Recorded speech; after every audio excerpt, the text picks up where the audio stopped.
Hailing from the Jersey Shore and raised as athletes, the Airy Bros have always shared a passion for physical culture, athletic performance, and human optimization, always striving to be the strongest versions of themselves, mentally, physically, spiritually, and emotionally. Along the way, they've met some pretty amazing humans and have had some pretty epic adventures. The intention of Airy Bros Radio is to showcase these amazing people and the impact that they've had on them, and to share tips, tricks, and hacks so that you can win each day, every day. Do you like organic fair trade coffee? Do you appreciate a well-made pour-over, but just don't have time for all the rigmarole of setup, cleanup, and brew time? Reach for Mount Hagen Coffee. When you want that artisanal flavor, but don't have time for all the bullshit. Mount Hagen Coffee, brought to you by Airy Bros Radio. Whether on top of a 14er or the Airy Bros need a pick-me-up after the daily challenge, Airy Bros reach for Honey Bunches. Honey Bunches, the peanut pecan honey bar with over 42% of pure honey in each and every bar. Honey Bunches is gluten-free, grain-free, soy-free. Honey Bunches is family-owned and operated here in the great state of Colorado since 2013. Go to honeybunches.com and use the promo code ABR1512 for a 10% discount on the boys of 1512. Once again, that is promo code ABR1512 at honeybunches.com. You're listening to Airy Bros Radio. Be there or be square, because it's all killer, no filler. And then from there, I learned the discipline of anthropology would provide me with a platform and the tools to effectively understand certain changes in this country called Malawi. If you look at all the countries, there's about 130 around the world that cultivate and grow tobacco. Malawi is number one in terms of the economic reliance on tobacco farming. The global and national fair trade organizations didn't want to touch tobacco because it was a toxic crop to begin with. The country already produces some of the best weed, THC weed, called Malawi Gold. It's world famous, or at least in the region, it's world famous. In fact, one of my first small grants was for a film I did called Tangata, and I found that hemp, industrial hemp, was actually being discussed in Malawi in the early 2000s. And that to me seemed like a viable crop, an alternative, that the tobacco companies can actually store tobacco for up to 3 years. Have you ever read The Emperor Wears No Clothes? Yeah, I actually use a portion of it in my class, Cannabis Culture, that I teach each May at CU Denver. But the state of Washington has a robust set of policies and guidelines for workers' health and safety in the cannabis sector. There is an organization called Rocky Flats Downwinders I encourage everyone to check out. I'm wrapping up now a survey, so looking at cannabis workers and their experiences during COVID-19. Hi, I'm Marty Otanias, and you're listening to Airy Bros Radio.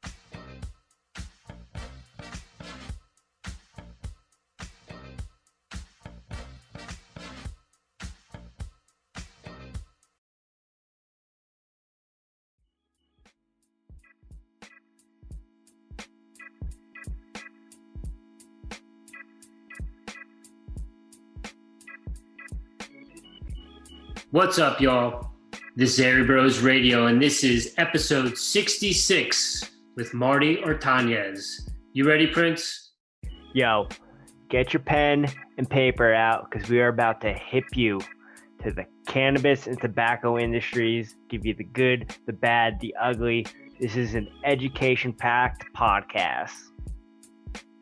Marty is an anthropologist professor at CU Denver, and he has done extensive work in the tobacco and cannabis industry, mostly focusing on the health and safety of the workers in those industries. So this was a great episode, very informative. We got to learn a lot of new things and reaffirm some things that we already knew. So great to chat with Marty. We really appreciate his time. and all of his insight and information. And you're definitely going to want to get your notebook and your pen and jot down some notes and go look some things up. You got anything else, dog? This podcast is a prime example of the people that we've had the ability to contact with being on a college campus. And even though we're remote, we're still reaching out to those people on the college campus. And Marty hipped us to some things and enlightening us on some things. So sit back, relax, and enjoy this episode of Airy Bros Radio. Much love. Namaste from the boys of 1512.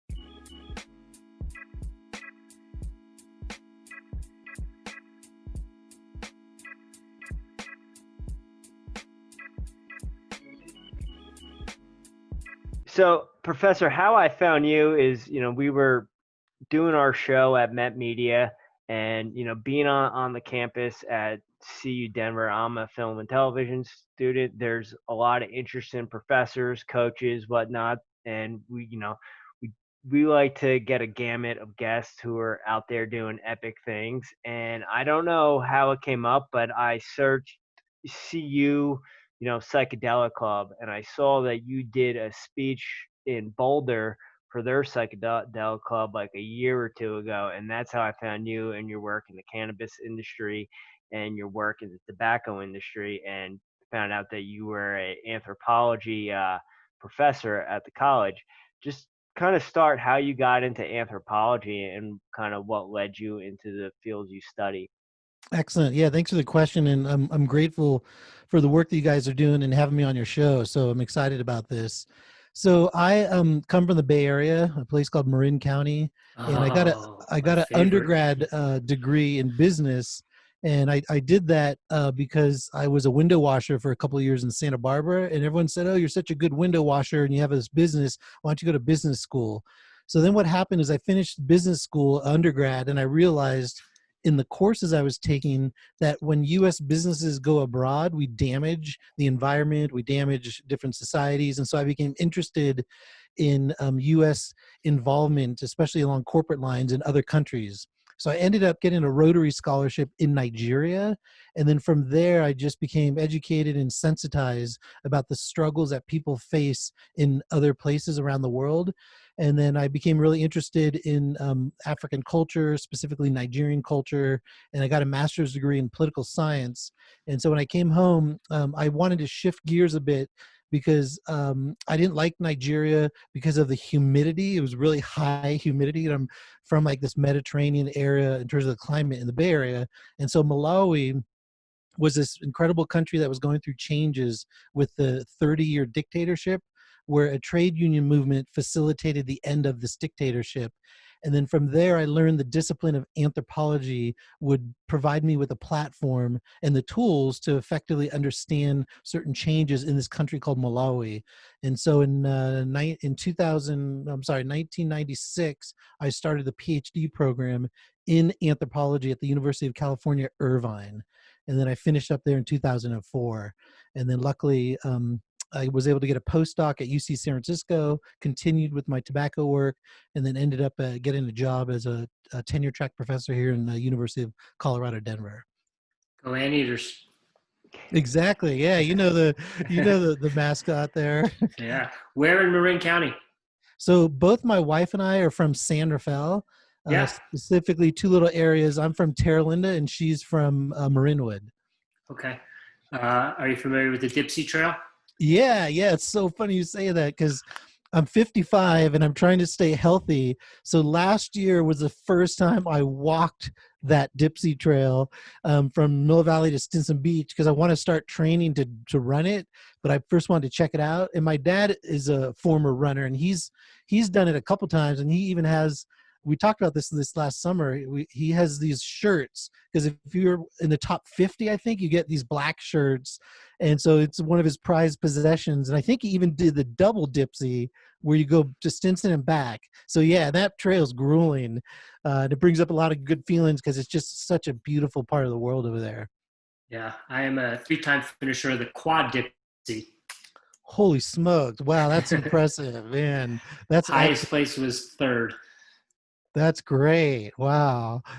So I know the trail very well. I love the area, and Colorado is an amazing place to be a trail runner, but the Marin Headlands is second to none. And if I could ever actually afford to live there, I would, maybe not in our current climate, but in normal circumstances, that would be my forever home for sure. Yeah, no, I'm on the same boat with you. I was just there for a month in June, and I went to Tennessee Valley for a hike with my kids, and it's just so wonderful there. And luckily my parents are still there, so I get to visit every summer and just be a tourist and do things that, I wouldn't be able to do when I'm there just living, because, I had a lot of leisure time. Awesome. Great. Small world. Yeah. So I have another real quick question, kind of a funny one. But you mentioned your time in Nigeria. What's with all the princes that are emailing people asking for money? Yeah, this raises a really important point that I learned a lot about when I was there. So when I started to learn about Nigeria, and the only reason I went there was because English is the official language. And the way the Rotary Scholarship works, which is what I received, I can go anywhere in the world where I speak the language. And my dad is from Ecuador, and I'm not fluent in Spanish, so I couldn't go to Ecuador, and I didn't want to go to England or New Zealand or Australia. So I chose Nigeria just because of a sense of adventure, but I really wanted to just put myself out there and learn quite a bit. So when I got there, Nigeria and Colombia are 2 countries in the world where the U.S. always has flags in terms of like, be careful when you're there. And so this corruption that you're referring to is called 419. I think 419 is a code of the law in Nigeria that deals with scammers, if I got it right. So yeah, you have all these individuals that come up with these different plans to basically scam money from you.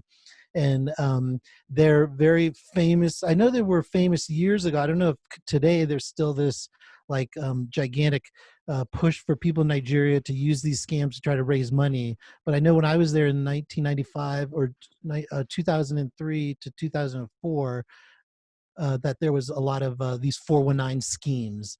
And I think, they have nothing to lose because people fall into it. And being in Nigeria, it's a challenge for many people. So you got to give them credit for being very creative. But the point I wanted to make is about corruption. So definitely Nigeria is on the scale or the continuum where there's high levels of corruption. But at the same time, our country, by continuously having relationships with officials and companies, we also are part of the problem because we engage in corruption. And so I think one person or someone told me that we have to work together around the globe to make corruption work better for many more people, as opposed to just saying, let's end corruption, which ain't going to happen in your lifetime or my lifetime. Right. Thank you. Appreciate the clarification. I didn't know that English was the official language there.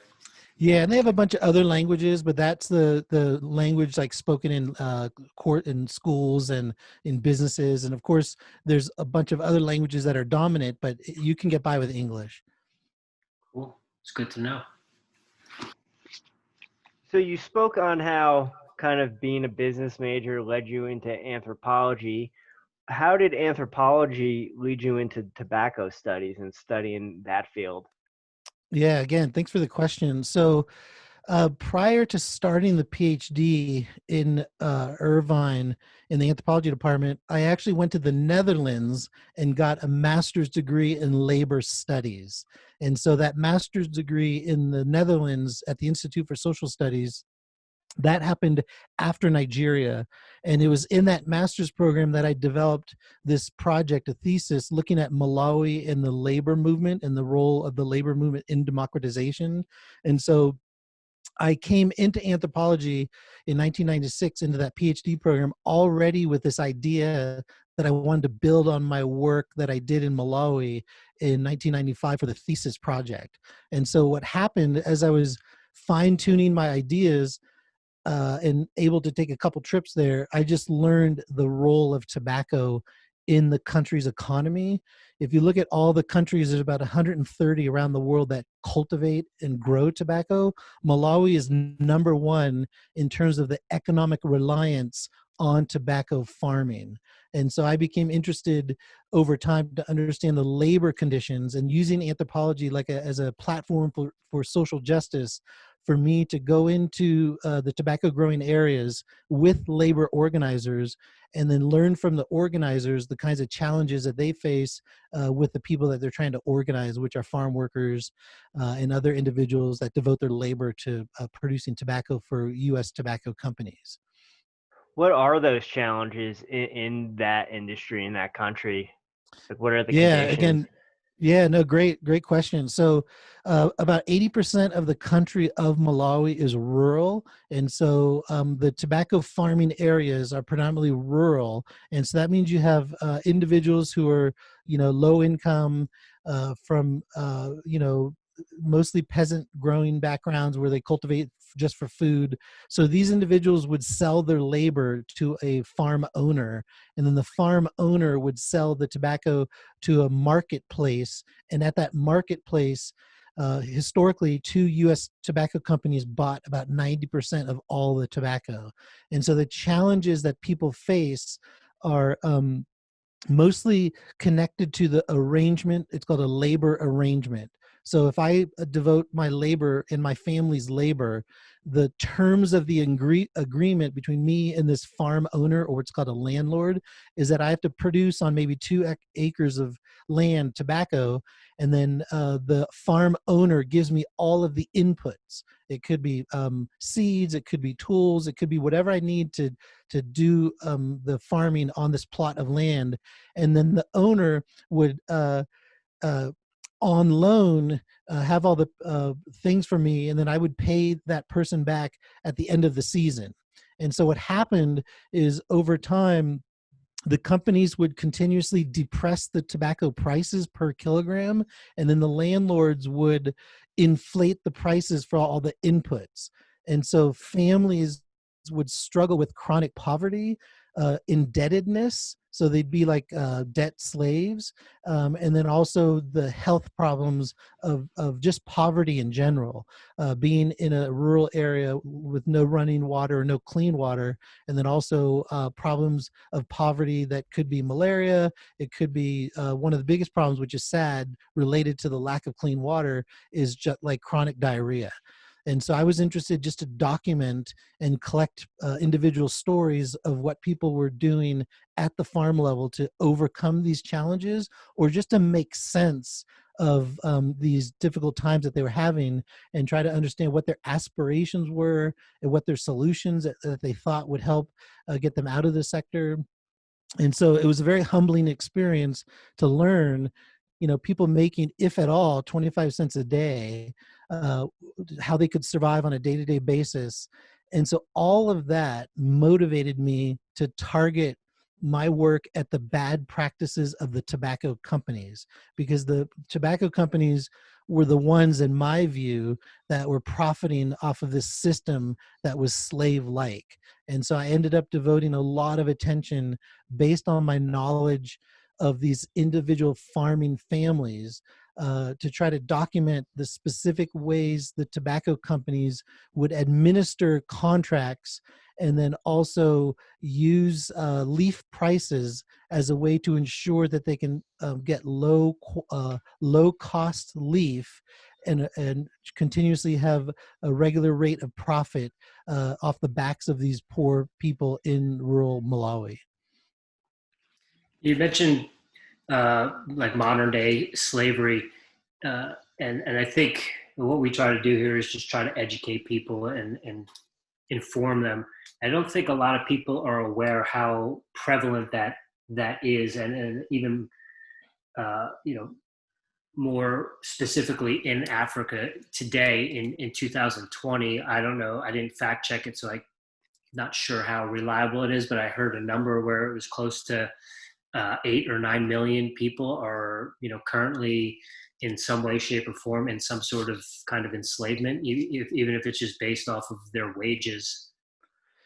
Yes, I don't have the exact number globally, but there's many dimensions to this problem.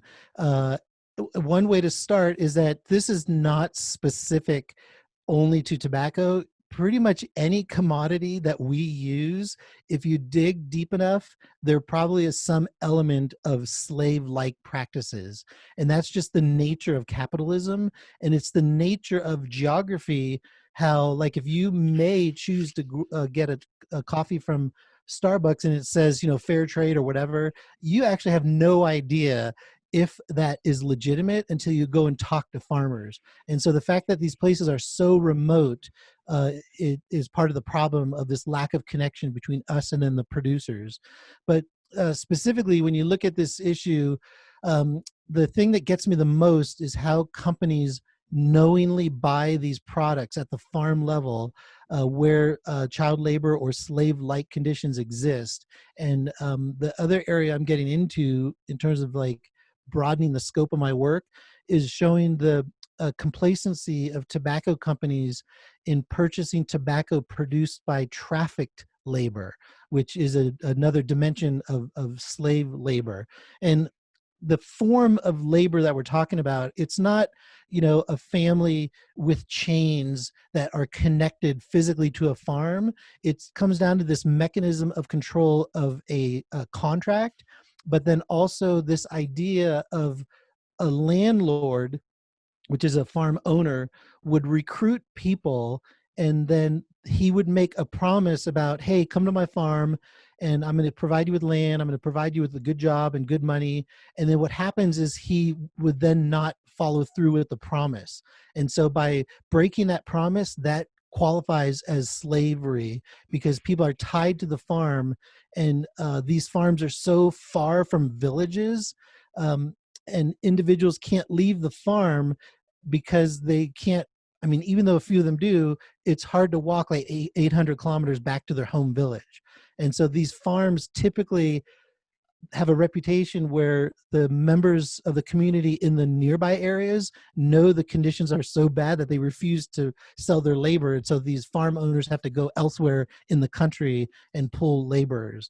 And so the insidious form of slavery that we're talking about in Malawi's tobacco economy, it's more through debt that is accrued because of the administration of labor contracts that are now being administered by tobacco companies, specifically Universal Leaf Corporation and Alliance One International here out of the United States. Are those companies that deal with like fair trade when it comes to tobacco?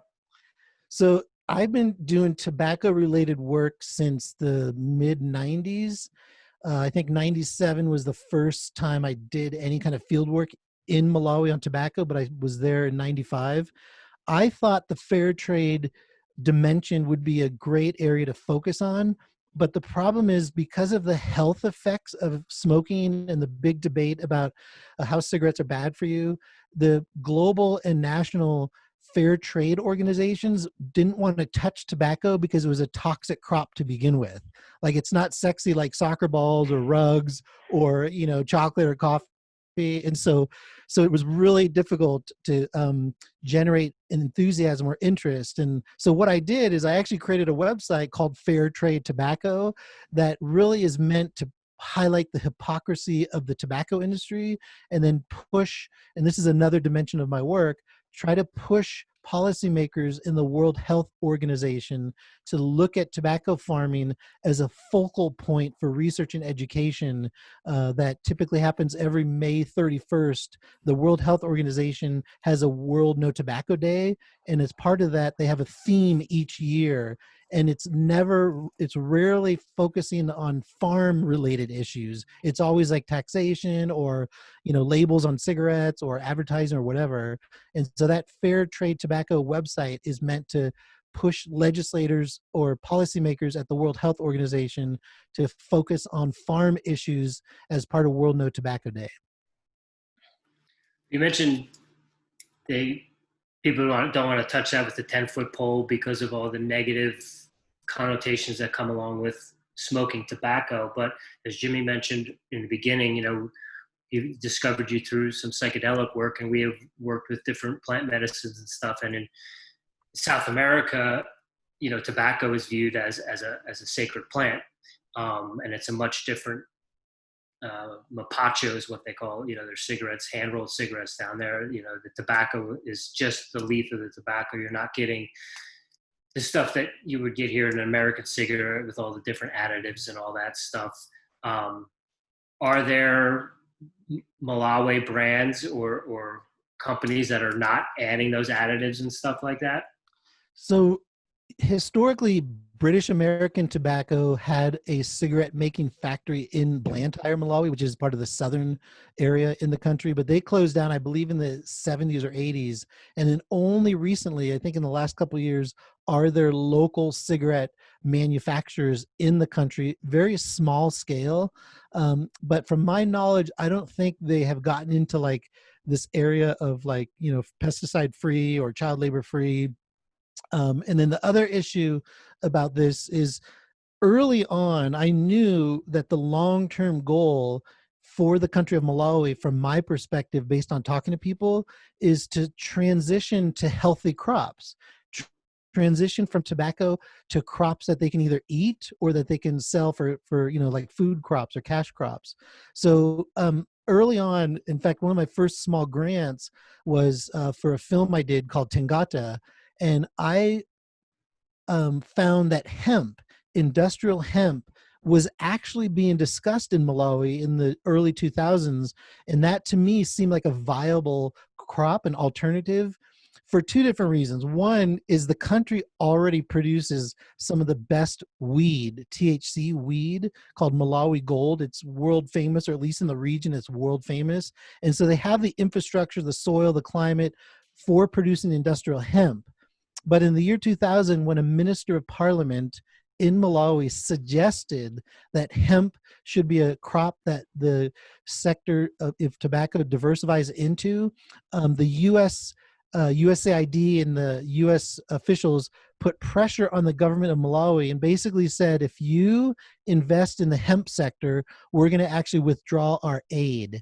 And they did that because they didn't understand the difference between hemp, legally in the U.S., 0.3% of THC or less, or cannabis, THC 0.3% or higher, that stuff that gives you the psychedelic effect.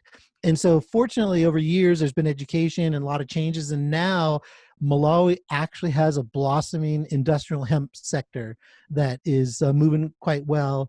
And hopefully with this coronavirus, there might be some a reflection on how they can develop it further because of all the different uses that are there. And so those are a couple things about that, the question you asked. So is being that they have the Malawi Gold, is cannabis legal there, or is it decriminalized, I should say? So industrial hemp is legal in Malawi, or at least the government, from my understanding, in the past 3 years has allowed at least one company to have a pilot study with a pilot, a couple acres, to grow it and study it. And the results have shown that it's low, 0.3% or less THC. And so industrial hemp is, but not adult use or recreational cannabis. But as we know, forget the legal stuff, the illegal or black market is very vibrant because people want their medicine or they want their recreational, things. Absolutely. And as far as the big tobacco companies, are there any of them that do it right? Meaning, like, they make sure that, there's not slave labor going on or stuff like that, or are they just getting the cheapest products they can and not really concerned about that? So I think I can with confidence say that the global cigarette manufacturers, like British American Tobacco, there's Philip Morris, which is now called Altria, there's Japan Tobacco, there's Imperial Tobacco. I can say from my knowledge in 20 years of doing work in Malawi that none of them are doing it right. And I think what's interesting, and again, this is not specific to tobacco, they have a really well-oiled marketing machine to make them look like they're doing good things. They might fund through corporate social responsibility programs, they might fund the construction of school projects, or they might build wells. They might work with nonprofit groups and have like build, when you're waiting for the bus, they have those things you wait under so you get dry, you stay dry, like they build those things. But what they do is they try to use that to distract attention from their bad practices and to make them seem that they're reasonable and they should be sitting at the table because they're part of the community. And so the one thing they refuse to do is to pay living wages. And so that seems to be the main issue is to ensure that a farmer is getting earnings from cultivating tobacco, that he could survive and save money and do well, as opposed to being in this vicious cycle of poverty. And so the companies, from my perspective, and I don't think there'd be disruption at a large scale, but I think they should be shut down today. And Sounds like they took a page out of the Rockefeller Foundation. Oh yeah. And what's so amazing about all of this is, as I get older and I have 2 kids, it's getting harder and harder to go back to Malawi. I'm very lucky. I usually go every 2 or 3 years, and I've been there like 15 or 16 times. But this whole cannabis stuff, the way for me to transition from tobacco to cannabis, it was so easy for me because in Denver, as you know, this is the epicenter of the cannabis sector in the galaxy. And so to be in this sector, having it in my own backyard, it was like this natural next step to go into, especially coming up from a culture of skateboarding and surfing. When I was growing up in the late 70s, early 80s, I was part of this culture and I was really drawn to it, especially to see it become legal and normalized. The main difference between my engagement along research and creative lines in cannabis versus tobacco is that I want the cannabis sector to succeed. And so I'm not necessarily going around, which I do all the time in my tobacco work, to say that we need to crush the tobacco companies and end them now, because they're not doing any good from my perspective. Yeah, it seems like it's probably a lot more positive research and stuff to be doing than the negativity of big tobacco. Yeah. I would imagine that would beat you down after a while. Definitely. It's heart-wrenching. It's heart-wrenching to go, you and I can go, all 3 of us, to Malawi in 24 hours. We get there, we take a 3-hour bus, and we're in these fields talking to people, and it's just heart-wrenching to see the challenges that they face, knowing that the shareholders, the CEOs of all these companies are just swimming in money based off the blood and sweat of these individuals in Malawi and other non-dominant tobacco growing countries. And how much of American, cigarette tobacco is coming from Malawi? Is it a good percentage of it?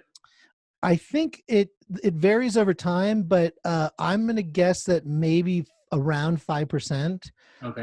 And I've learned a lot about tobacco, more than I need to know, but I'm not a smoker of cigarettes. But what I understand is American blend cigarettes, a portion of those cigarettes, so Camels, Marlboros, a portion of those cigarettes have burley tobacco. Burley tobacco, it's world famous for its flavor and everything else. And so Malawi primarily produces burley tobacco. And so when you find American cigarettes or American blend cigarettes, you could say with high confidence that some of that tobacco may be from Malawi. And there, of course, there's other countries like Argentina and others that produce burley tobacco, but Malawi is one of the main ones. And pardon me for my ignorance, but is there any tobacco grown in the United States?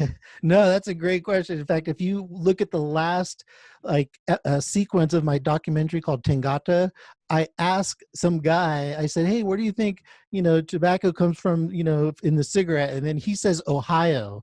And what is so funny is that the film is really serious and it's really hard hitting and it's supposed to be like political, but it ends with that line. And every time I show it, everyone just laughs because it highlights the fact that we don't know, like people don't know, but there are many tobacco growing states in the United States. There's obviously less and less because of our consciousness, but also a shift in the makeup of the sector globally, because many developing countries like Malawi are appealing for tobacco companies because the labor is cheaper and they have less regulations. So I would say right now, the 2 top producing tobacco states in the United States would be Kentucky and North Carolina. Virginia also has some, but the number of states has decreased over time. Many of them shifting to organics, organic agriculture, and also cannabis. I'm learning that some are shifting either to industrial hemp or to cannabis. And what does the labor conditions look like in those states for tobacco growers? So I know 3 or 4 years ago, Human Rights Watch, which is a global organization, they actually systematically analyzed the problem of child labor in the United States tobacco sector. And so we do have problems of child labor here, mostly from families who are undocumented. And so obviously the magnitude of the problem is not as severe as in Malawi, but we certainly have a problem here that activists and policymakers are trying to address.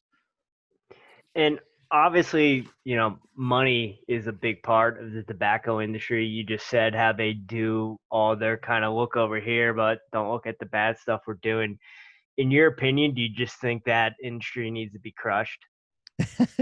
Yeah, I mean, realistically, me and a small group of people who are doing this kind of engaged work at the farm level, the only thing we can do with the noise that we make is to demonstrate that there's this long-term practice of tobacco companies suppressing labor and decreasing the price of tobacco leaf as a way to continuously get a rate of profit that they're satisfied with. And so one of my interventions that happens at the global level is this two-sided thing that seems contradictory. Today, there's nothing wrong with health researchers, global tobacco control advocates promoting rights for farm workers and farmers, meaning that tobacco farmers and farm workers should get living earnings, they should have fair contracts, they should have health care and all that stuff. So there's nothing wrong with doing that and simultaneously advocating for alternative crops to get people in Malawi, for example, to shift away from tobacco over the long term so that they can have a crop, again, that might be able to be eaten or to sell and get rid of the extreme reliance on U.S. tobacco companies and increasingly Japan tobacco, and then the Chinese tobacco companies also making a presence there in Malawi. You always hear they say that people in Asian countries love tobacco. It's always something I hear from people saying is that they just chain smoke over there. Yeah, the rates I know in a lot of parts of Asia, especially China, are really high. I think with some public health interventions, there might be some change, but I think they're pretty much driving the global cigarette market along with other regions in the world. And in terms of tobacco production, like start to finish from seed to flower, is it similar to cannabis, or is it an easier process? Well, great question, because I'm interested, similar to my work in tobacco, to understand cannabis cultivation around the world. So I know a little bit about Malawi. I've learned a bit about Lesotho in Southern Africa. And so I think because the legal cannabis sector is only now becoming accessible, I think the problems are different. They're not as severe as the tobacco problems, or not as developed in terms of the supply chain. The tobacco industry has been around for probably 130 years. Of course, cannabis has been around a lot longer than that, but not formally.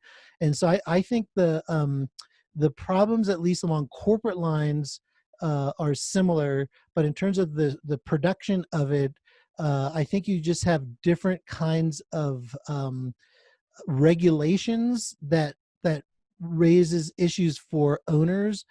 Good owners obviously want to follow the regulations, but I think what I'm learning, individuals who were for so long underground, getting into the formal cannabis sector, it took them a while to figure out about how to properly follow the rules.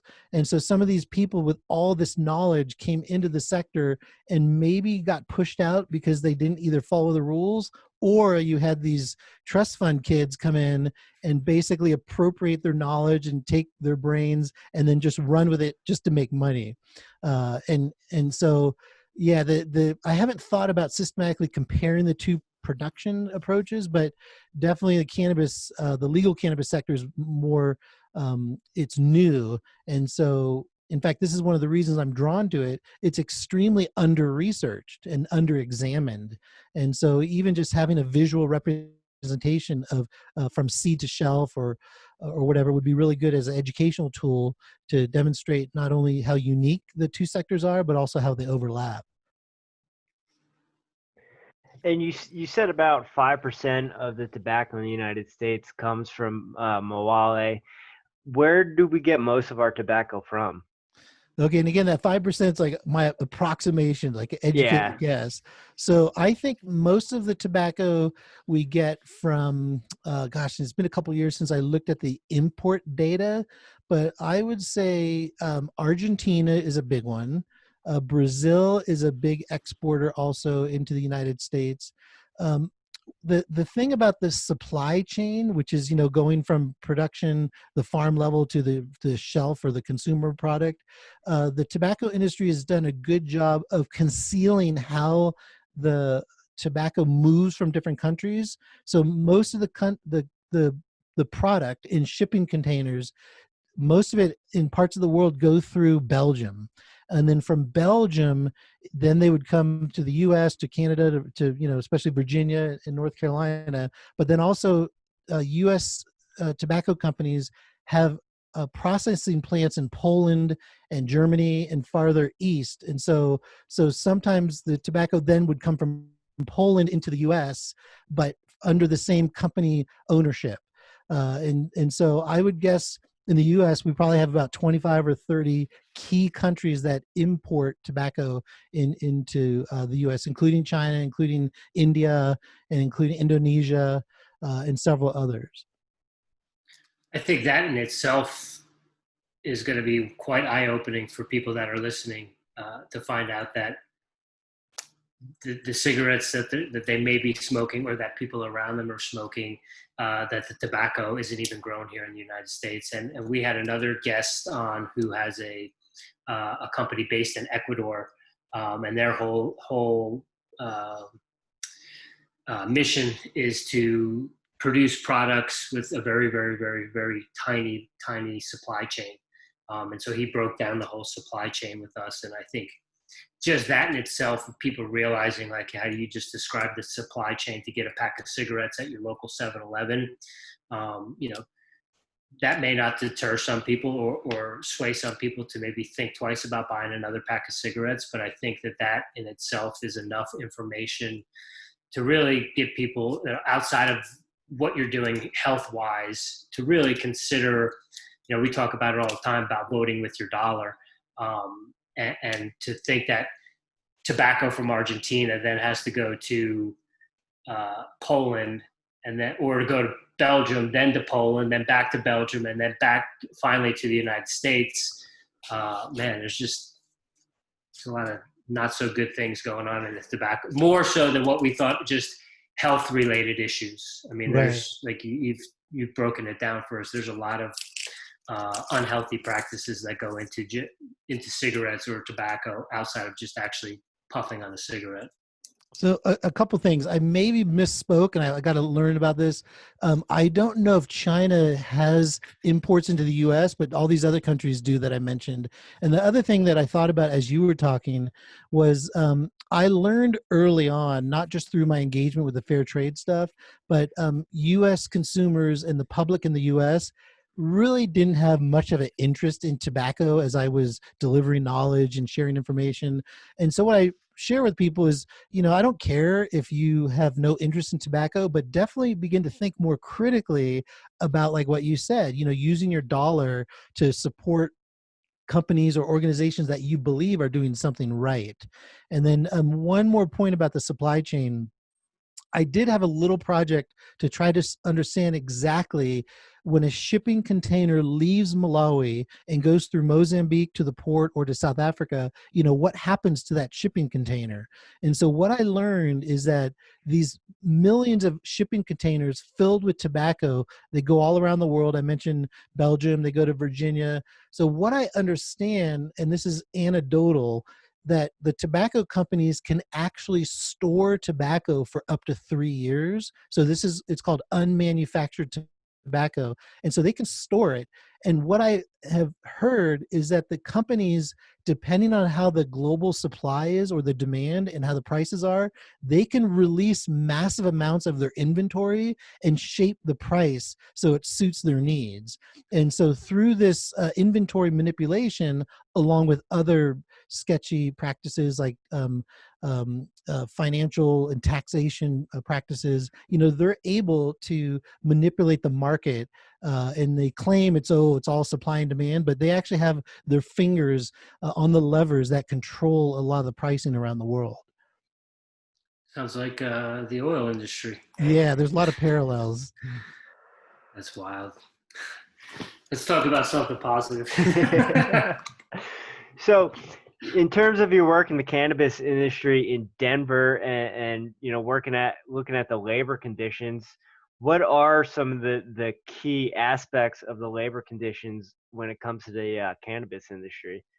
So I think the main entry point for me was the problem of powdery mildew.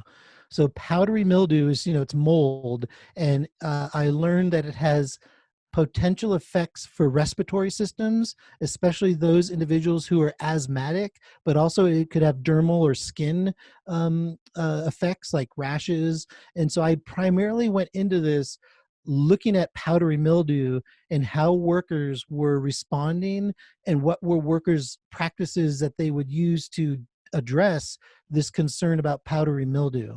And so I had a short or mini exploratory project where I interviewed 19 different cannabis workers and managers to just gauge their level of understanding of powdery mildew and other health and safety concerns.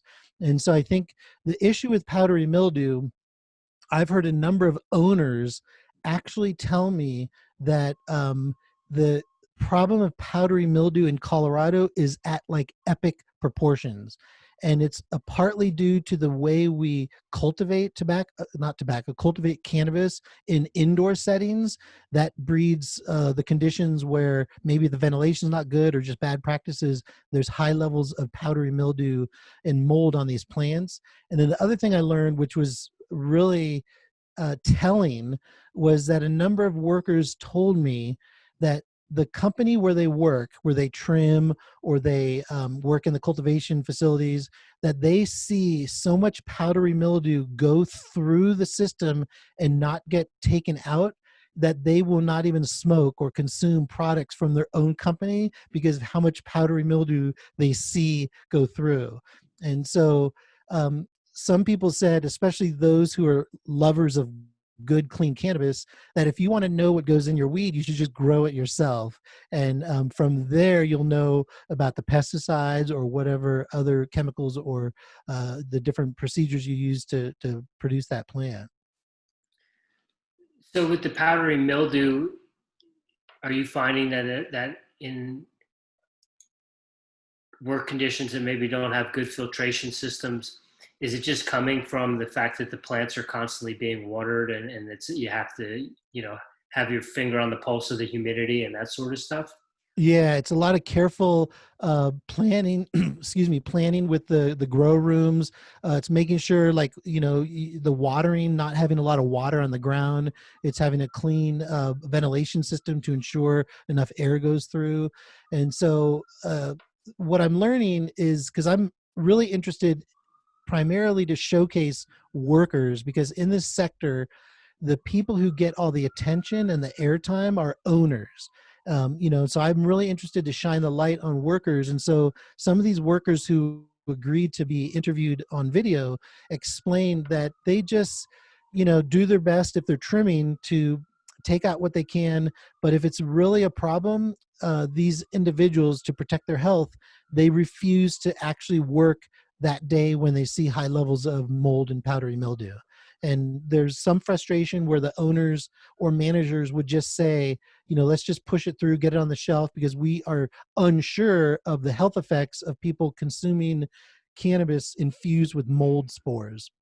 And so there's some emerging research that's showing that it is problematic, but not large scales have been done yet to determine the magnitude of the problem. Although I think testing is now looking for mold and mildew, whereas in the past it hasn't done that. And so there's been a number of cases in Colorado, especially Denver, where the plants have been confiscated because of high levels of mold. Interesting. And is there how's the regulation with that? Is there people constantly going and checking these different facilities, or is it kind of just left to their own devices?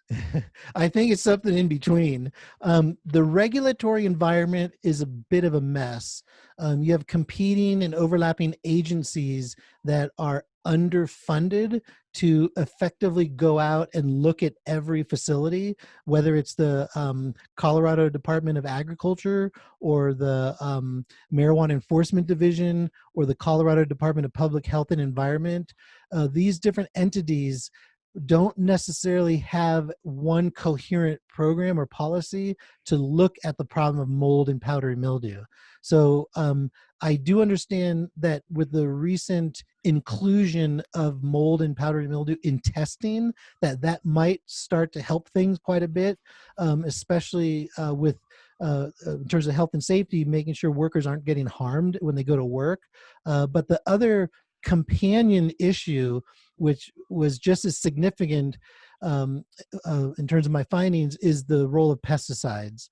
So pesticides was another issue early on, from 2014 to 17 approximately. It was sort of like the Wild Wild West, where, companies recognized that to get good quality weed, they would use like highly toxic chemicals such as Eagle 20 and others that weren't approved and that had high problems or health effects for workers, and especially workers that weren't well protected with the right personal protective equipment. And so this problem of pesticides, I think it's the magnitude of the problem is getting less and less because there are better policies, especially out of the Department of Agriculture, and there might be some more sophistication as the industrial hemp sector becomes legalized, with the EPA stepping in to ensure that the labels on chemicals are really clear in terms of their applicability to industrial hemp. And speaking on industrial hemp, what is that like right now, maybe in the state of Colorado? So industrial hemp is gaining traction. I mean, globally, we're a player in terms of the production of industrial hemp in the United States. I believe Colorado is the #1 grower of industrial hemp. So I think the criticism that I'm learning is that we are business people are mostly focused on CBD. So CBD is that property in the plant that allows them to make, therapeutics, medicine, whatever, whereas we don't necessarily practice whole plant farming and look at all the other uses of the cannabis plant. So I know with this course I have in Holland, in the Netherlands, about industrial hemp and the Dutch market, that they are a little bit more sophisticated with this idea of whole plant farming, where they use the stock and all the other things to make products above and beyond just CBD. And so one of the problems I think with our market is, and this is a different kind of issue, is early on, meaning the last couple of years, there was an oversaturation of industrial hemp farmers. And so I think this year and last year, they're having problems getting a decent dollar amount for their pounds of industrial hemp, because the market is, they're just not getting the prices they want. And then the other challenge I'm learning from the industrial hemp side, for those that want to approach it from the whole plant farming perspective, is it's really difficult because of the terpenes and the resin to have manufacturing, not manufacturing, but tractors like combines that thresh the plant, that we don't have necessarily the technology to use the plants properly, because the machinery is so expensive. And I think what I'm learning, people send it elsewhere, like to Nebraska, where there's these gigantic manufacturing plants that thresh the plants and then bring back the biomass to be used in many different ways. I mean, it's for industrial hemp, the uses is, the list goes on and on. It's almost endless in terms of the benefits. I mean, you can make clothes out of it. You can make paper. I've seen hempcrete, where they're making concrete out of hemp. It's unbelievable. We also mentioned the saturation of it. With the saturation of it, why is it impossible to get an affordable CBD anywhere? There's been such an explosion, say, since 2013, 2014, at least in my awareness of it. But yet it still seems like the prices keep going up and up and up, where there are hundreds, if not thousands, of CBD companies out there, but you still are hard pressed to really find an affordable product that you could take on a daily basis. Because in my research and what I've learned with talking with people is CBD oil is something that you're not going to notice an effect in one dose. It's kind of got to be loaded in your system. And as it builds up in your system, the more benefits and the more effects you're going to see from it. But when you're spending $150 to $250 on a little 1 ounce tincture bottle every month, it makes it really hard to use. And that's why I'm always blown away by how people rave about it, the benefits of it. I'm like, well, I haven't been able to afford it long enough to really speak to the actual benefits of it. And I feel like I'm pretty in tune with my body. Yeah, it seems at the moment it is beyond the reach in terms of prices for the ordinary person. I'm guessing that'll change as the market becomes more mature. And I think with my knowledge with industrial hemp, I have a little bit more understanding of that portion of the market than the consumer end. And I as a professor, I got to put parameters around the work I do. And so I kind of chose to focus on workers. In fact, even in the blossoming industrial hemp sector, there's very little research on the health and safety issues in that sector. And so one of the things I'm kind of going into is to better understand the training that needs to be done, the concerns that people have, and then of course, what are the pressures that farmers face who are trying to make money, but also ensure that their workers are protected. And so there's a lot of parallels with tobacco, but this is more in sync with like the grow house industry, vegetables being produced in a grow house. There's similar kinds of issues in terms of health and safety and just basic ergonomic issues of people hurting their backs or hurting their fingers, and then accidents with like farm equipment. And so I hope by this time next year, become a little more sophisticated with just trying to put together a portrait of health and safety in the industrial hemp sector, even though it is very small compared to the THC or the cannabis side of the industry. And is there any crossover? Sorry, Jim. You're good. The crossover is, God, it's funny. I think what I'm learning is that sometimes these two groups of people don't like each other because there's some that really see, again, back into this whole plant farming, they look at this as not just to get high or to just produce medicine. And so some of these producers are just ordinary farmers, whereas if you go to the other end of the continuum with cannabis, you find people just want to make money off of THC weed and get people, to use it recreational or whatever. And so the overlap probably comes when you look at the regulatory framework and then having that become clarified, where it'll be bifurcated, where policies will be focused on industrial hemp, which is now legal, and then looking at recreational or adult use weed, and then having clarity so that people can properly, access high quality, low cost medicine, or just have their weed like they have, their glass of wine or beer at the end of the day. And you mentioned that some of the industrial hemp people are just farmers. Are you seeing, or have you seen a lot of people switching over their farms from different types of, say corn or soybean? We hear the ill, not ill effects, but just some of the uselessness of corn per se. We've driven across country a few times and we just dream about, like, instead of seeing all those cornfields, if it was all just industrial hemp, what a beautiful world it would be. Have you seen crossover here in Colorado where people are switching from, growing certain plants or produce to industrial hemp? Yeah, I don't have that information. I haven't seen it with my own eyes, but from what I'm learning, you have two kinds of farmers. You know, someone who comes in with a lot of capital backing them up and they just start from scratch. And then you have others who are a little bit more conservative, waiting to see how some of the early hemp farmers do, and then they'll go into it. But in terms of the breakdown, I couldn't tell you, but that's a great question to see what the trend is and what the pattern is going to be with this sector as it emerges. And there's probably someone doing research on it right now. It's just, you know, haven't it hasn't been right directly on my plate in recent days. Because even talking about the list of benefits of industrial hemp, you can also eat hemp seeds, and it's pretty micronutrient dense in terms of good omegas. It's a really high source of plant protein as well. So there's just endless benefits, and I think people knew that they could make clothes out of it and eat it, and then also maybe lessen their anxiety or feel a little bit better with their joints and arthritis, whatever ails you. There'd be a lot of, because I think people are starting slowly outside of states like Colorado, Oregon, Washington, that are starting to be more receptive to it.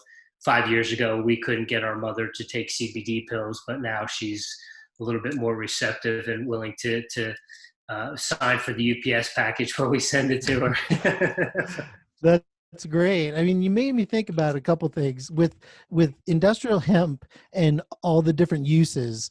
What's really clear are the things like you said, clothes, cosmetics, therapeutics, topicals, whatever. It's comical or astronomical, the uses. The statistics say 25,000 different uses. I've heard someone else say 50,000 different uses. So we can agree the uses are there. It's just making it normal and getting people over the fact that if you take a CBD pill or put CBD cream on you, you're not going to get the psychoactive effect. The other large issue, which is something that has pulled me into the sector, industrial hemp has the potential to get us off our addiction to single-use plastics. And so this is one of the other areas in terms of environmentalism and recognizing our like addiction to petroleum-based products. And so industrial hemp has the capacity to produce products that could replace those, which, as we know, are part of the harm of the environment, with the petroleum sector doing a lot of damage with, to the environment and climate change. So that's the other dimension that sometimes is a hook to get people interested above and beyond all the uses like you talked about. Because sometimes it's incredible, even with my work in tobacco, people don't care about debt servitude or child labor. But once you mention the environment, then people sort of like, oh, I can support that. And so whatever angle can be used to get people just to have a conversation is sort of what I go for. Have you ever read The Emperor Wears No Clothes? Yeah, I actually use a portion of it in my class, Cannabis Culture, that I teach each May at CU Denver. Okay. Yeah, that's where it was kind of my original introduction when I first started to dabble into the world of cannabis. That was a book that was handed to me. And talk about the sails, that people used back in the day were made out of hemp, or, parachutes, all these different things were, World War II parachutes and stuff were made out of hemp. I always tell people to pick up that book and give it a read, and it'll open up their eyes a little bit. But it's funny how people don't get riled up about, slavery or child labor, but you talk about plastic straws in the environment, and then they get up on their soapbox. But like you said, whatever gets them into it and making the world a better place is a good thing. So exactly. Yeah. And talking about the industrial hemp industry opening up, and you mentioned all the uses that there are for hemp. Do you think a lot of it is the war on drugs that kind of deterred people from wanting to use hemp for all the different things we can use it for? Yeah, man, great question. In fact, that psychedelic conference you mentioned, I was one of the speakers, keynote speakers. Another keynote speaker was this woman named Dawn Paley, and she wrote a book called Drug War Capitalism.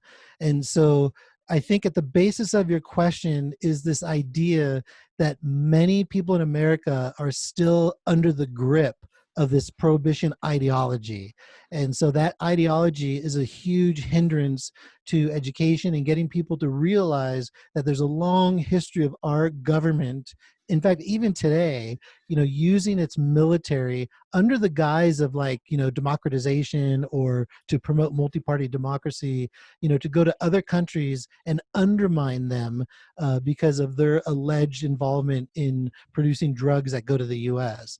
And so I think a big part of education is, using the history of, the war on drugs, and especially looking at individuals who are currently incarcerated for dealing with low levels of weed or small amounts of weed, whereas, and those people are mostly people of color, and you have Caucasians selling weed, just swimming in money. And so this drug war consequence is still with us today. And it's sort of manifested in discussions about social equity in the cannabis sector, which tries to level the playing field and get the licensees to be proportional to the state of Colorado, for example, as opposed to be dominated mostly by Caucasians, which it currently is now. And so yeah, it's horrible. Not only the folks who have been incarcerated, but in other countries, the damage that has been done, whether at the village level or family level, or the economic level in a region like South America, because of our U.S. involvement and infatuation with the drug war. And so it's a farce. And this book I mentioned by Don Paley, Drug War Capitalism, it really is good to systematically go through how our government created a lot of the problems that we're dealing with today because of our just lack of knowledge, or us trying to just destabilize people under the guise of drug, interdiction. Dawn's last name, was that with a P or a B? Paley, Paley. Okay. And you spoke. Sorry, I even have a video of her. I'm happy to share with you if you think your listeners or viewers would be interested. A really incredible book, and she's a sociologist and a journalist, so the reading is very accessible. And you spoke about, you met her, or you spoke about her at that conference. What did you speak on at that conference? So I usually have two messages, kind of honoring workers and their knowledge about health and safety and what could be done to protect workers, whether it's more personal protective equipment or ensuring that workers are in a workplace where their employers don't obstruct a worker's right to organize. So I'm all about sort of ensuring collective bargaining rights are honored, and individuals in the tobacco sector can have, in the cannabis sector could get legally binding contracts that provide them with security and better wages. The other thing I talked about is similar to my work in the tobacco sector, is I talked about how this capitalistic cannabis industry is really harmful for workers and for consumers, because most of the employers, the big companies, the multi-state operators, they're interested in making a fast dollar. And so they're willing to let health and safety policies slide, or, they're okay with poor wages or an increasingly high rate of worker turnover. The Colorado cannabis sector has a turnover rate of 40 to 60% of their workers at the lower level because they just have such crappy conditions. And so I talked about in that Boulder presentation some of the practices that the companies engage in that are problematic. And with that 40 to 60% turnover rate, are those individuals leaving the industry completely, or is it just they're bouncing from one place to another? That's a great question. I think it's a mix of both. Because, excuse me, I know early on, Colorado was a magnet for people from all around the country, because this idea that you can work in weed was so delightful for a lot of people, especially in the South. And so I know a lot of people in Mississippi, Alabama, from what I was told, would come into Colorado and Denver, or Denver and Colorado generally, to get employment. And so when they leave, and there's this turnover that I mentioned, I suspect some people just go from one company to another looking for their, the best bet, whereas others might leave the sector to find something that maybe pays better or is more compatible with their interests. Yeah, it's interesting.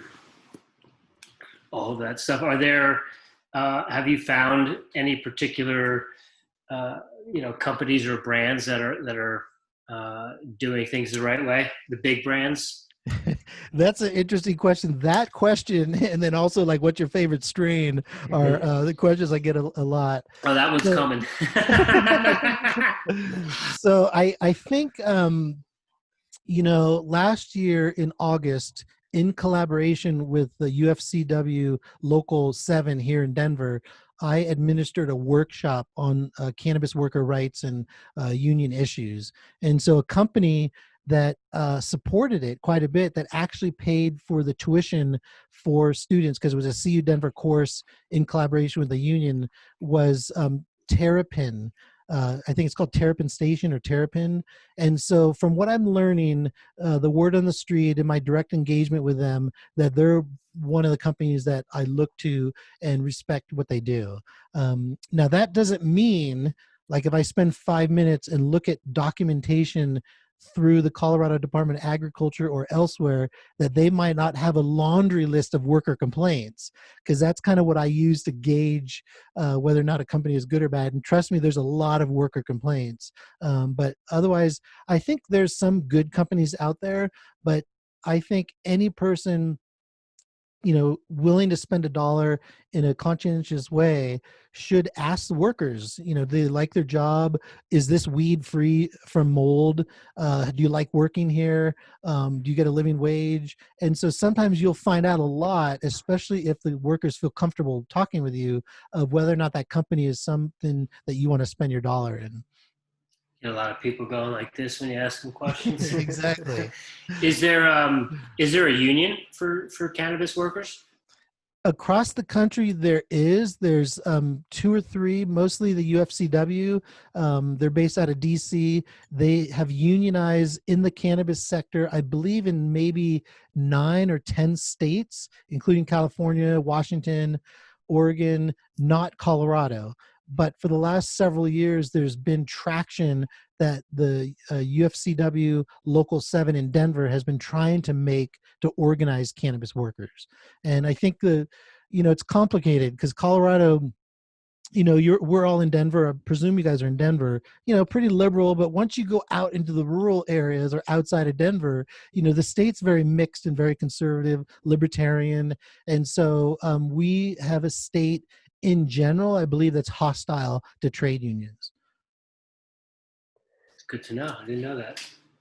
And, with the legalization of cannabis being relatively new, how would you say Colorado is doing in the cannabis industry with worker conditions? Would you say we're doing an overall good job, or do you think there's a lot that they could sharpen up on?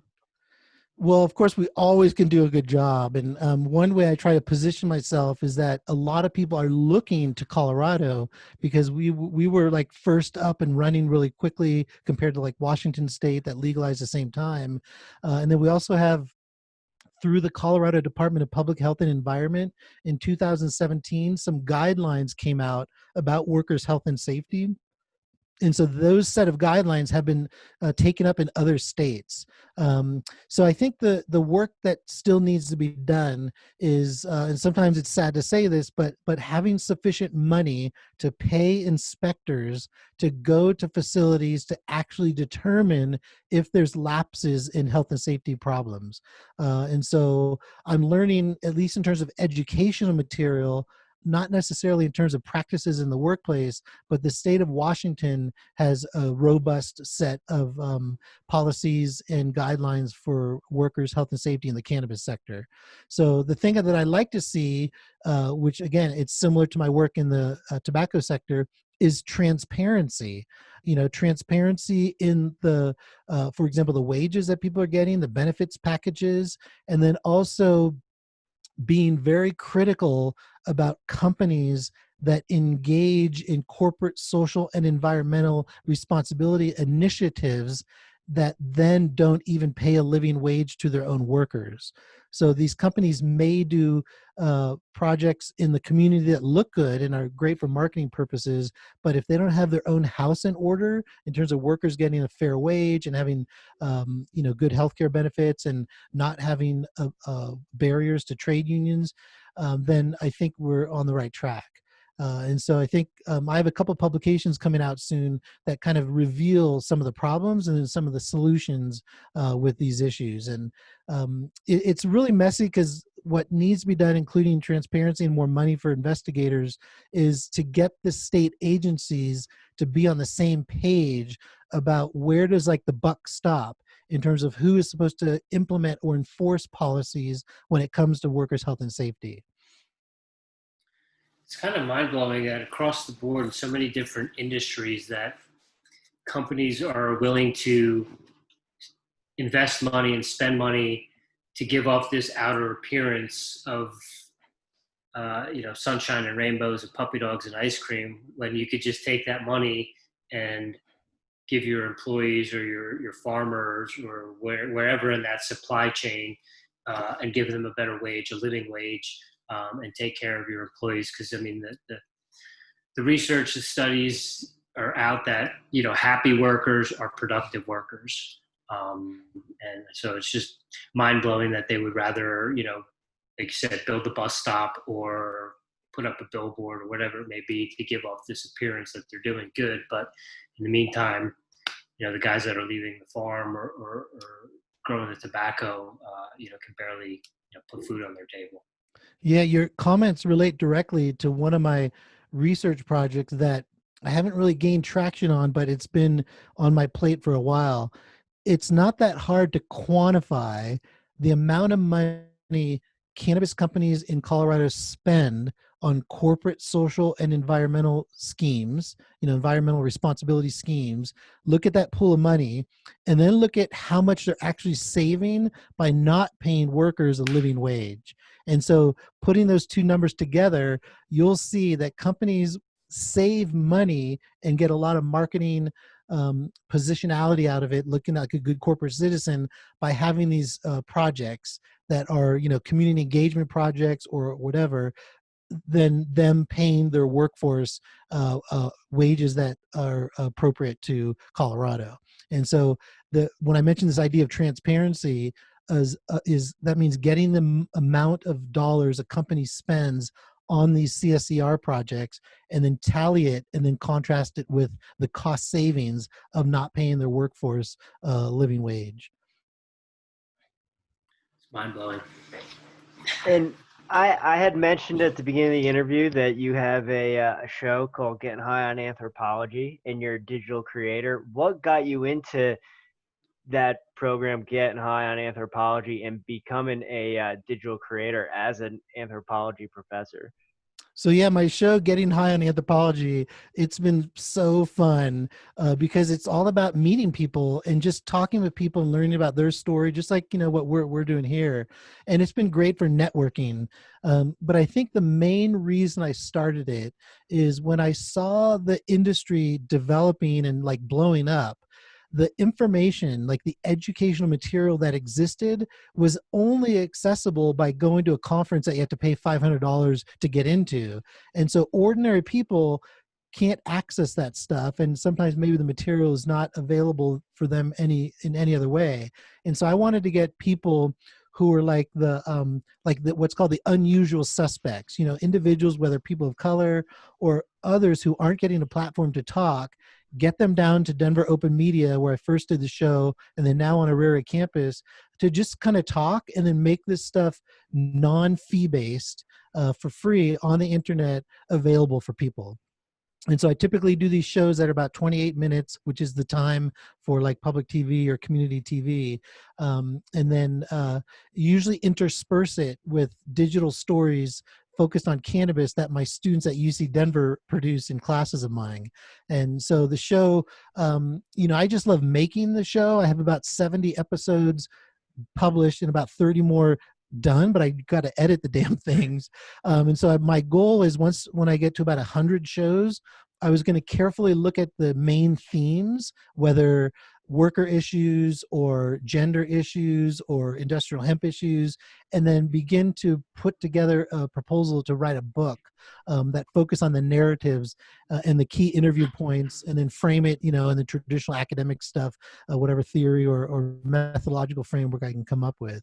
And so even if you guys have other folks you think are dynamic and have charisma and willing to share their story, I'm always looking for really good dynamic guests to get, again, free media out there.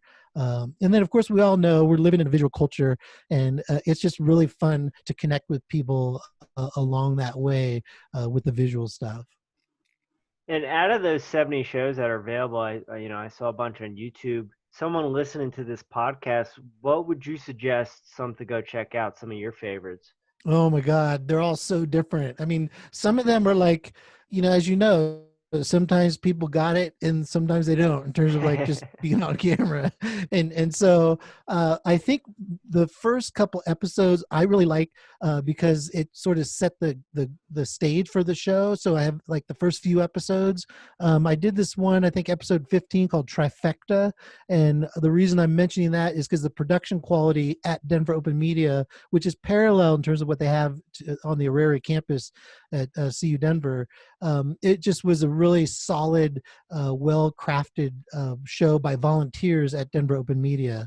There's another one, I think episode 61 or 62, about an African-American farmer from North Carolina. He grows industrial hemp. That's one of my favorites. And then I think episode 50, when I do my cannabis culture course each May at UC Denver, I typically have students screen their digital cannabis stories on my TV show. And so I think episode 50 is just a compilation with some brief interviews with students, and we run their videos. And the digital storytelling approach that I use in my classes, it's really liberating for students. Rather than them take an exam or write a paper, they produce under my guidance, and I teach them, Premiere. I teach them how to shoot and edit and all that stuff. So they produce these 2 to 3 minute first-person videos where they get to speak about their connection to cannabis and what it means to them. And so that episode 50, I believe, is a good one to see some student work, as well as another highly produced TV program. Yeah, I don't know if it was one of your students or not, but being a camp student at the end of last semester, there was a bunch of seniors that had to make documentaries and had to make movies, and one of them, you were in it, and it was about that program in Holland, I believe you mentioned. But I remembered, oh man, I gotta hit him back up. We were supposed to do a podcast with him, so that's why I follow through on this. But one I saw on your podcast or on your YouTube that kind of stuck out to me, because we had a guest on a prior podcast mention Rocky Mountain Flats, and we really didn't know anything about that until Jake Shannon came on and hipped us to that. What did you learn about Rocky Mountain Flats, and what would you like to tell our audience about Rocky Mountain Flats? Wow, thank you so much for bringing that up. So there's 2 levels of this discussion. So one is I taught a class in spring of 2020 at UC Denver in the anthropology department called Digital Medical Anthropology. And so I framed the class looking at the Rocky Flats issue. So Rocky Flats is about 16 miles from Denver, and it was a former plant where they produced these triggers for bombs, basically. And there's a lot of problems with toxic chemicals, plutonium, and other issues in the soil and in the air. And so I was mainly interested working with students to just learn about the different stakeholders and advocacy organizations and what they're doing to educate people about Rocky Flats. And so I'm hoping to get a study going that uses video and interviews to get people in Arvada and elsewhere around the Rocky Flats site, to get them to share their experiences with health concerns or health conditions related to the toxicity, or to have people share their concerns about the environment, polluted water, polluted soil, and things like that. The second dimension to this is through my engagement with this issue, and it's this incredible story of like corporate espionage and government cover-up, and it's still ongoing. So there is an organization called Rocky Flats Downwinders. I encourage everyone to check out. Through my relationship with Rocky Flats Downwinders, specifically Tiffany Hansen, who's a dynamic woman, really intelligent and activist oriented, to try to get people to be educated about Rocky Flats and the harmful effects of these government policies and corporate practices that are still with us today and are going to be around for gazillions of years. So she actually works in the cannabis sector, and she, with the help of a grower, created a strain called Rocky Flats.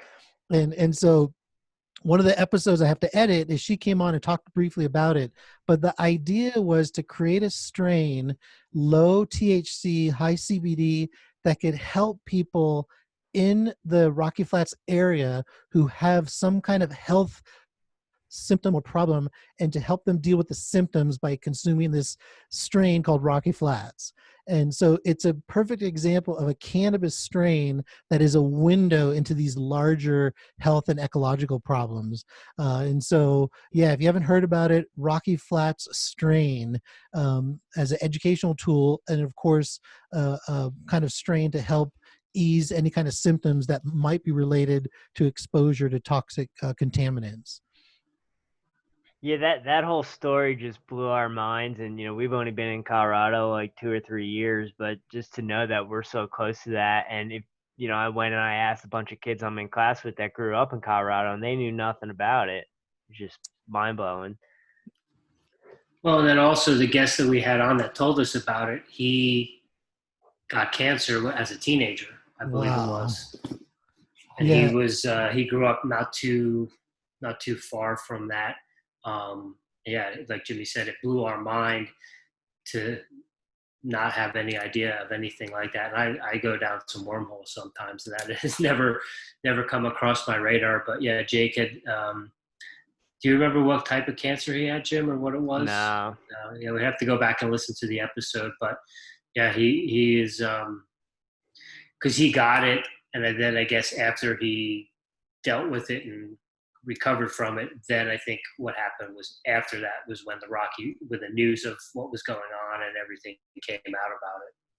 Yeah, it's a horrible story of a lack of justice for these individuals that are harmed directly from plutonium and other residual contaminants from the Rocky Flats plant. And so people are fighting to ensure that not only former workers from the plant, but also people in the neighboring areas, especially young women who have, there's high rates of breast cancer among young women in the neighboring areas. And so getting justice to them, whether financial or just making sure someone is held accountable for these horrendous health conditions and the environmental effects of the former Rocky Flats plant. And you had mentioned a couple times throughout the interview of different classes that you teach at CU Denver. Can you just go into detail of the classes that you teach and what someone can expect to learn from you? Sure. Yeah. The first one, which is one of my favorites, and of course they're all my favorites for different reasons, but the cannabis culture class, I usually teach that in a 3-week formula. It's called Maymester.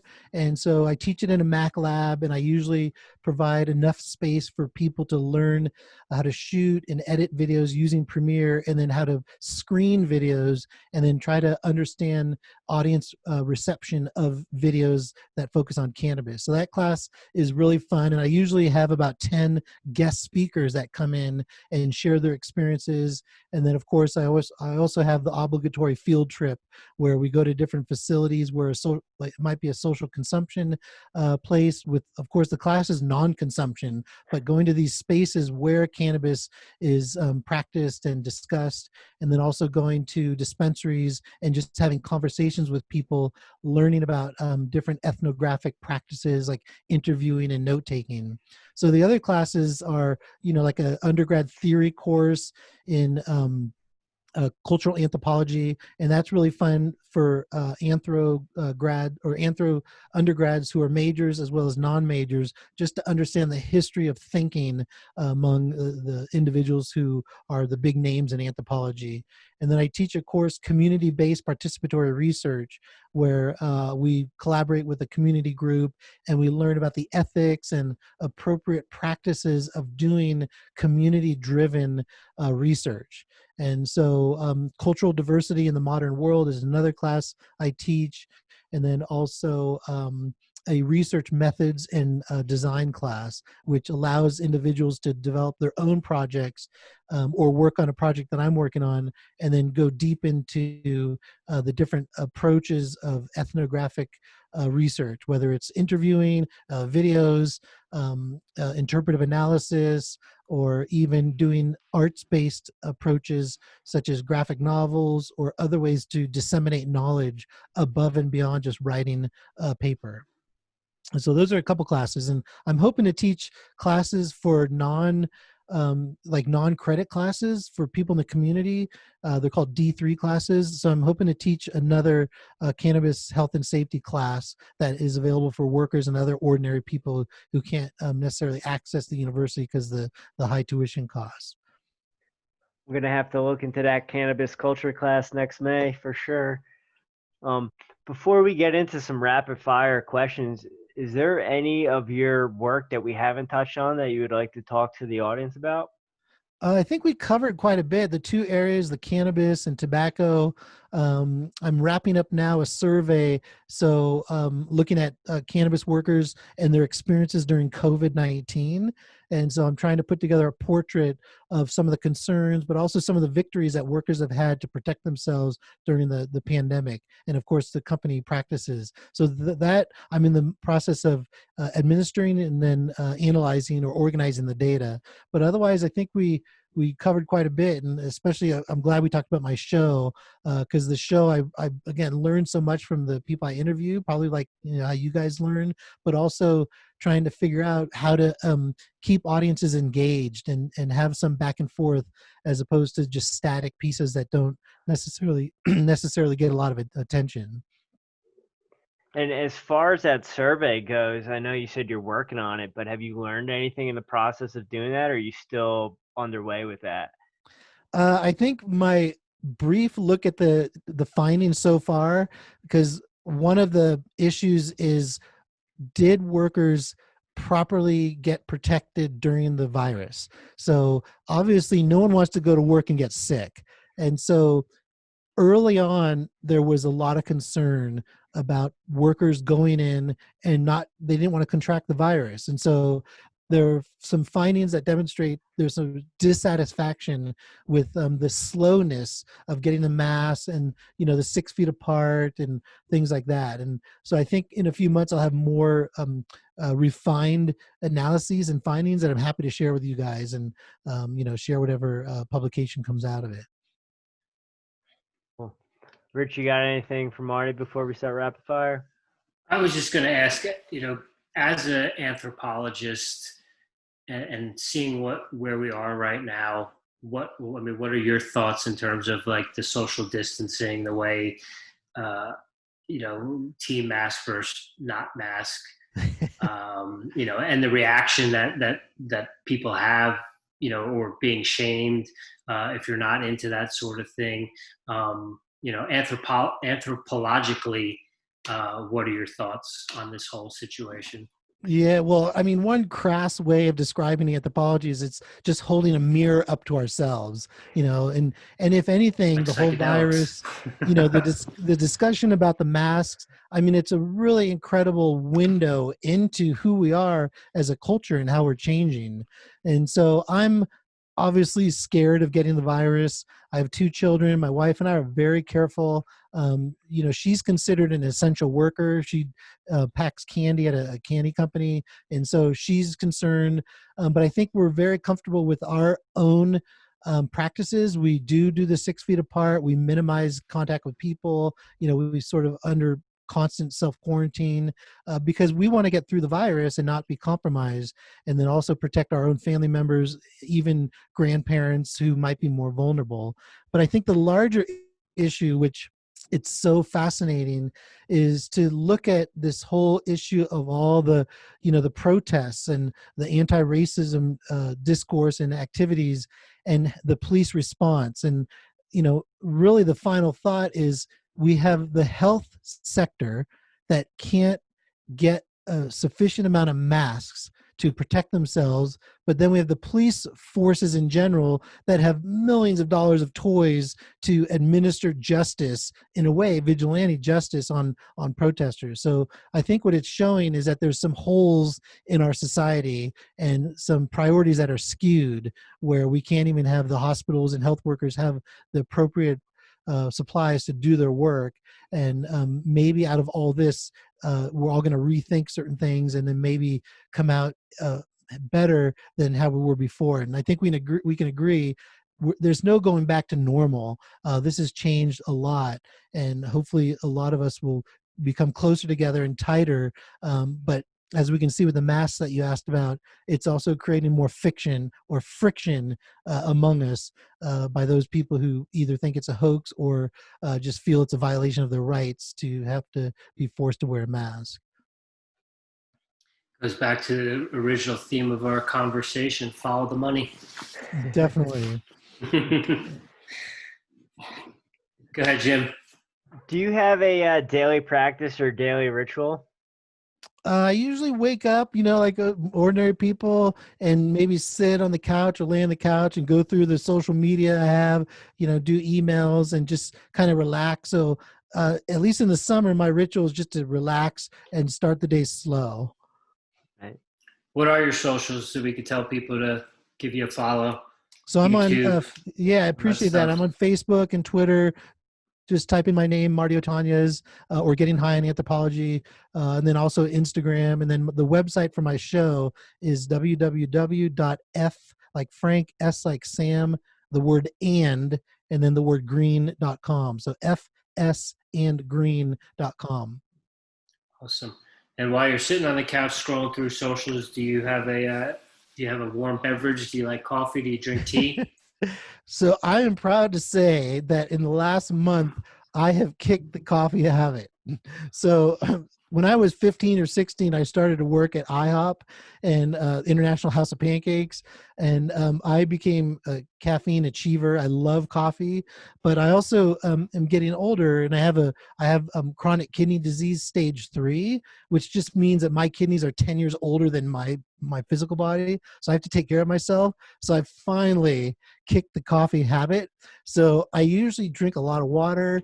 In the summer, I don't drink tea, but obviously in the winter.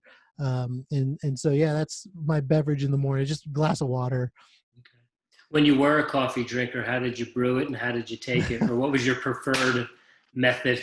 Oh man, I love coffee. I still can have coffee ice cream. So yeah, we have this coffee machine, drip coffee machine. We'd get the beans and grind them. And then I was usually just a 1 cup a day guy because at night or afternoon, I'd stay awake more. But I discovered in the last year this cream, like almond milk cream or whatever, that really spiced it up perfectly. So I still miss coffee, but for my life and longevity, I'm glad it's behind me. Would decaf be an option, or is that still kind of detrimental? I have or not worth it. Yeah, I never found the appeal. It's like having beer with no alcohol in it. Yep. For me, it's not the same. But I'm not opposed to it. Okay. Are you a beer drinker? Well, again, because of my kidney disease, I am down to probably 1 drink a month. So yeah, I don't drink too much. Interestingly, though, I am periodically in discussion with my nephrologist who looks at my kidneys to understand, is there anything about CBD that could help me with wellness with my kidneys? And so I'm beginning to assemble research that looks at the link between kidney health and CBD. So stay tuned for that, because there's stuff out there, but it's still undeveloped, or more research is being done as we speak. Cool. What are you music-wise? What are you listening to right now? And are you listening to any podcasts or anything like that right now? Man, I love music, and I just today's Cypress Hill, Rage Against the Machine. I lived in Nigeria, so I have a lot of African stuff, West African music. Fela is a main guy in West Africa, Fela Kuti. So look him up. Ebenezer Obey, this traditional guy. And so I would say those are my sort of go-to. And then, classic rock stuff. I love AC/DC, Black Sabbath. In high school, I was a punk rocker, so Circle Jerks, Black Flag, Dead Kennedys. So I got a range of music, and my wife and I are going back and forth about going back into vinyl because I still have about 2 or 3 crates of LP, vinyl. So I just got to get a damn record player. But yeah, music is a big part of my identity, and it's been really fun to see my kids who are 12 and 15 begin to also get an appreciation for music, especially, and I know I'm a father, but especially loud music. That's the best kind is just loud music. Awesome. Have you had the Rocky Flats strain? Is it your favorite strain? And if it isn't, do you have one? So I'm going to say, yes, I have it. I got a complimentary batch from Tiffany. So I'm totally stoked. I got it. I picked it up just a few days ago. So I haven't consumed yet, but I would say that at the moment is my favorite because of its educational value. And then I would say, gosh, let's see. I mean, is it Durban Poison or Durban Kush or Durban Poison? Durban Poison. Yeah, Durban Poison. That was one I liked early on because one of my first interviews with the African American bud tender, and I think it's in my episode where I interviewed the people from Botanico, which is a dispensary and a grow house. There's a woman, and she mentions it, and so I've tried that a couple times. I like that. Yeah, apparently that is the original sativa strain. And then all other sativas branch out from that. And that's also from Africa as well. Yeah. And of course, I have to give a plug for Malawi Gold, in Central Africa, it's got a global reputation. And if people do end up visiting the country of Malawi, try Malawi Gold. You've had it from the country? Yeah. Yeah. Outdoor? Yep. Awesome. So we, as we've mentioned here, I do go down some wormholes and stuff talking about Rocky Flats and whatnot. As an anthropologist, do you subscribe or have a favorite conspiracy theory? Oh, wow. Conspiracy theory. Nothing that pops onto my head. I've always looked at these theories as questionable, but at the same time, rich for content. I mean, the Rocky Flats issue, from what I'm learning from CU Boulder a librarian as well as a lawyer involved in these cases, the government seems to have misplaced several boxes, like 50 boxes of material that was part of a grand jury case. And those documents, I think, were purposely lost because of the depositions and all the other information in there that showed the wrongs of what the government and the corporations did at Rocky Flats. So I would say that might qualify as a conspiracy theory, but I'd like to think it's a valid one. Yeah.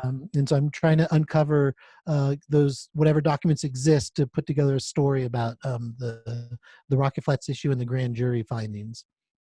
That's interesting. It's not a conspiracy if there's proof. And then when the government gets rid of it, it goes back to being a conspiracy theory. Yeah. Unbelievable. Professor, thank you so much for your time. I thoroughly enjoyed this conversation and the education you provided today. So thank you for so much, and thanks for making this happen. Yeah, I really enjoyed it. I'm totally stoked on the work you guys do, and looking forward to see the shows you've done in the past and what you guys are going to produce in the future. Awesome. Marty, thank you so much for your time. I really appreciate it. It's great to chat with you, get to know you and know your work. And we will put all your stuff into the show notes, and the videos and all that stuff will go up on the website as well. And we'll get you the final product once the man over there gets done editing everything. And excellent. As you know, what the editing process is like. So thank you so much for your time. I really appreciate talking with you today. Yeah, stay healthy and peace. Absolutely. Thank Have a you. great night. All right, over and out. See ya. Take care. Later.